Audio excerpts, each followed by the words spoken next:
Good morning, y'all. Back this morning with a video or two that I hope will help be of assistance, guidance, encouragement to folks out there that would like to get it into collecting lower grade back issues, and they've never done so before. I've heard a lot of chatter recently, and have seen a lot of the 2017 top 10 book videos from some more modern collectors out there who would like to get into collecting silver and bronze in particular.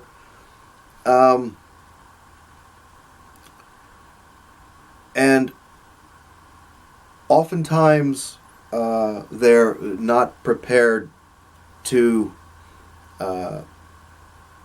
realize the necessity in most cases. Most of us are on a budget, of course. If you want to collect that type of material, particularly the keys that so many people are chasing nowadays, if you truly want the book and you've just got to have it and you're on a budget, you're going to have to eventually deal with lower grade books. And there are many of them out there.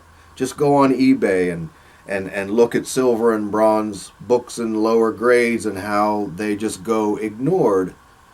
Now, very often they're ignored because I recognize the prices as just outrageous, but there are, untold thousands of them out there that could actually be considered bargains. Particularly if you buy in lots, you get some really fine books. Now, as a little preface, my own experience as a kid when I first started collecting back issues was through the mail order back around 1974. I think I ordered my first mail order books, and anyone out there, us old timers that were buying back issues in the 60s or the 70s, will tell you that mail order was like a roll of the dice, and you took what you could get, and you were damn pleased about it. Excuse me one second here. Got a little stack of books.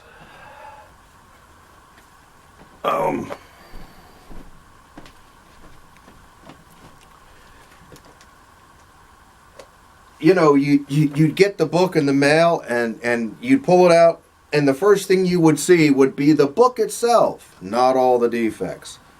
Do you know what I mean? You'd pull it out and you go, oh my God, there it is. I love it so much. And then it was only later that I would kind of go, look at that. Yeah.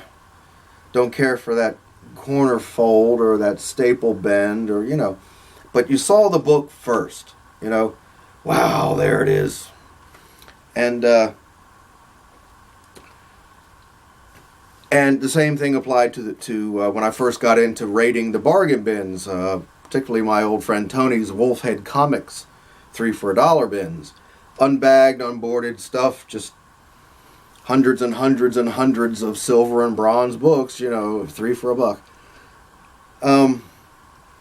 That was a little more helpful because you had the thing in hand. But at the same time, when you're pulling things, he'd have whole runs of The Amazing Spider-Man. You'd find some Ditkos in there in lower grade, but certainly stuff like, number, say, 40 through 150 or whatever. You could, and all kinds of grades and all, mostly mid-grade and lower grades.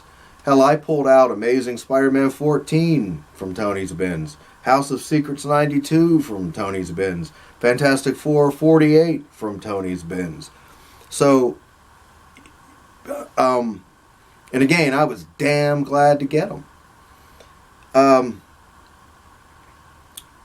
So I was trained, my eye was trained early on. My sensibilities, my appreciation was founded in my youth for lower grade books. You'd get like a good to very good book like this. This is my off the rack Conan 24, and it was more of the acquisition itself rather than the grade. You know, it was just, wow, there's the book, fantastic. Now, having said all that,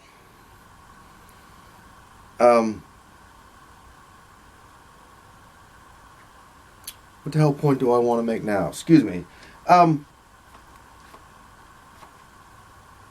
I actually give a little bit of leniency in what grades I will take for silver and bronze stuff.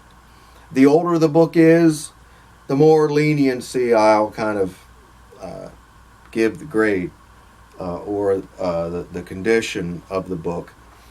And when I say grade, what I really mean is it's more appearance than actual definition or defined grade. Whether it be calling it a fine or a 4.5, that's not. It's all about the appearance, right? And I've said it before, and I'll say it again. My general view of collecting good to very good books, up into fine, is that the wear that I find acceptable is like an accumulated overall wear. And to be more precise about it, the book can have all the surface accumulated wear, whatever. But as long as there are no particular defects that leap out at you. Like as soon as you see it, you go, oh shit, look at that. I can't have that stuff. Mine has to be an accumulated set of defects, nicks and ticks and ripples and folds and all that kinds of stuff, but still present very well. I should have taken this out of the bag, but I think we can still get a good look at it. This is a lovely, glossy, good, I would call this a good copy of Sergeant Fury 13 that was gifted to me this year. And this is a real good example of what I call acceptable lower grade. As you can see, there are no particular defects that just leap out. In other words, the book isn't like a nice fine to very fine with a big tear up here, which degrades it down to about a good. Nothing like that. It's an accumulated wear, and the book still presents very nicely. Again, it's not about grade, a defined grade. It's all about how the thing looks to me. And what you want to do, folks, if you truly want to follow your curiosity into collecting silver and bronze on a tight budget, there are books out there that you just got to have. You're ready to take the plunge and, get that Spider-Man number 18 or 19 or whatever, insert your own book in there. You can find nice, presentable, lower grade books, good to very good, for reasonable prices if you're just patient and you train your eye. Cannot stress enough. Train your eye in two ways. That is, raid your bargain bins. Find some books that are, kind of good to very good material. Buy a few of them, and you'll take them home, check them out, evaluate them. Evaluate the things that, the defects that really turn you off, that you just I can't deal with that, the stuff that you really struggle with, and also focus on the positives, the where that degrades the book, that again is acceptable to you. Yeah, just go out, buy some books, a stack of some bargain books, and study, and you'll eventually create your own criteria of what you're looking for in lower grade books. And part 2 of that is, when shopping online, you've got to train your eye to look at those scans on eBay or whatever very, very carefully. And that's true with any grade, really.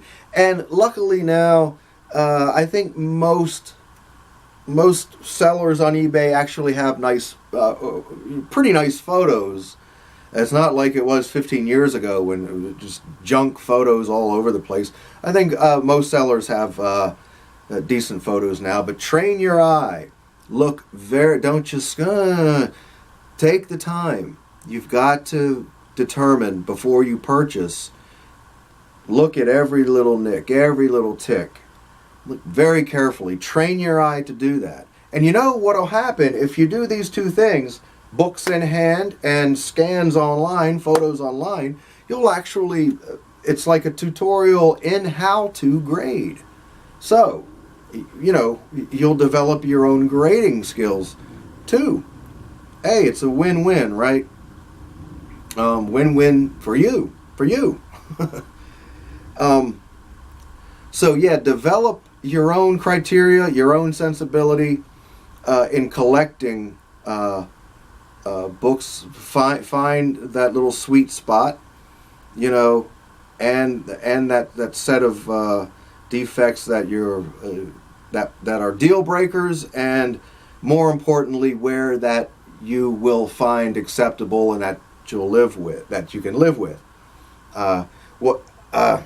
Start off with just a few very cheap readers, study those. I don't encourage anyone to go out and spend X number of hundreds of dollars for, a very good copy of Hulk 181, only to get it and just be completely devastated and traumatized and so turned off by it that you lose sleep over it. It haunts your dreams, and you just go, no, never again. I won't ever buy another lower grade. Don't train yourself. You can work yourself up.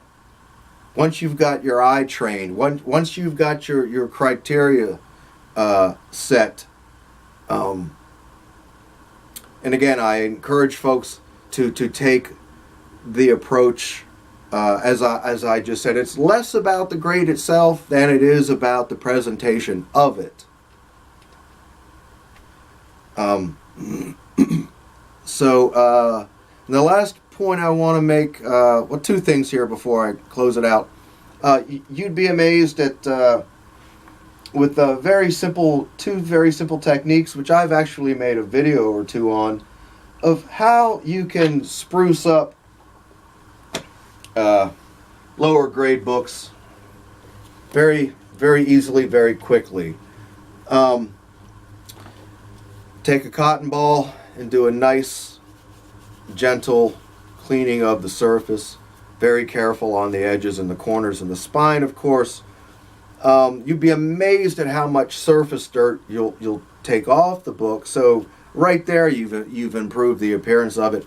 And the other technique I've been using for 40 plus years, I'd always just take, if you had dings or blunting on the edges, or maybe corners that are turned under or something like that, I always just took a backing board or anything, a thin, hard surface, laid the cover on it, and again, with the cotton ball, just applied gentle pressure, kind of daubing at it at each little dimple or folds. You can pull that corner out, put some pressure on it. Yes, very, very primitive, but also very, very effective. You will be stunned at how you can improve the appearance of lower grade books that way. And the last thing is, I want to say that my criteria, regardless of the age of the book, there is a minimum appearance that I am willing to accept, and I won't go any lower than that. Things like pieces missing, whether it's the cover or the interior. No, everything's got to be complete. Now, I'm not talking about a flake or maybe a marble chip or two. I'm talking about, pieces torn off, corners folded and then they fall off. So I don't do that stuff. I don't do tape. The only writing I'll take on my books is arrival dates. I love arrival dates, whether they're written or stamped. Although sometimes I find someone's name written on the cover can be charming too, but that's all has to be perfectly placed and, aesthetically pleasing, not someone, Robert or Jimmy, written across Spider-Man's face. If it's just in the right place, I can find that kind of stuff kind of charming. But again, there's a minimum look that I will accept. In other words, if you put a copy of Amazing Fantasy 15 in front of me that's shredded, it's got tape all over it, someone poured coffee on it, at a top corner is torn off and is written on. If you put that in front of me with a $500 price tag on it, I would say, no, I'd rather have the $500. I'm not going to spend $500 on what I would call junk. Someone else might. They would be perfectly happy. It's all about the actual possession of the item than the condition of the item. But I don't work that way. There's a minimum appearance that I have to have with every book.